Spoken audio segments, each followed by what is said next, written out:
If you have ever been in an abusive relationship or you know someone close to you who has, this video is for you. When someone is in an abusive relationship, they are very likely to engage in a follow-up relationship that is also equally as abusive or sometimes even worse. If you're the person that this is happening to, this can be very demotivating. Like, why does this always happen to me? I must not be good enough. I must deserve this. If this is your friend, it can be so upsetting. Why do they keep putting themselves in this situation? What the heck is wrong with them? What you have to understand is that the tendency to engage in abusive relationships is usually programmed a lot deeper than just what you see. I grew up in a very toxic situation. There was SA, there was physical abuse, and there's definitely emotional and psychological manipulation. When I was 14, I reported the abuse to DCFS, and even though I had broken bones, scars, bruising, my parents were very wealthy, and my mom is a pretty prominent member of the community, and I believe that that's why it kind of just got all brushed away, and I was told that if I continued to talk about it, I would be sent to a place where they actually abused kids. This childhood set me up with the expectation that physical abuse was normal.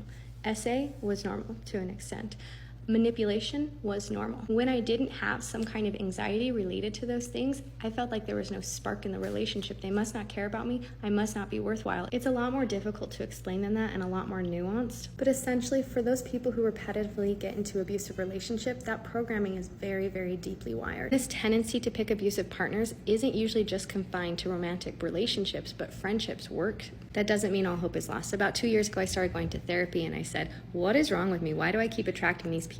What am I doing to make this happen? I knew that I was a victim because I had physical bruising and scarring. It can be a lot more difficult if your abuse is psychological. But I also knew that there had to be something about me that was causing this to happen. That's when I had to start breaking down my patterns from childhood and what my core beliefs from childhood and the way I was treated in childhood made me only feel comfortable in abusive relationships. It's so difficult to unpack, and a lot of people won't ever be able to unpack it all. I am still working on it 2 years later. I'm in a loving relationship with another victim of, which is another topic entirely, that even after you're no longer in an abusive relationship, your tendencies to lean towards abusive people will make a healthy relationship very difficult. So you have to go to therapy and break those things down. The intent of this video is that if you are someone who repetitively gets into abusive relationships, or you have a friend that you're very frustrated with, please be patient with them because it's not that easy to just stop.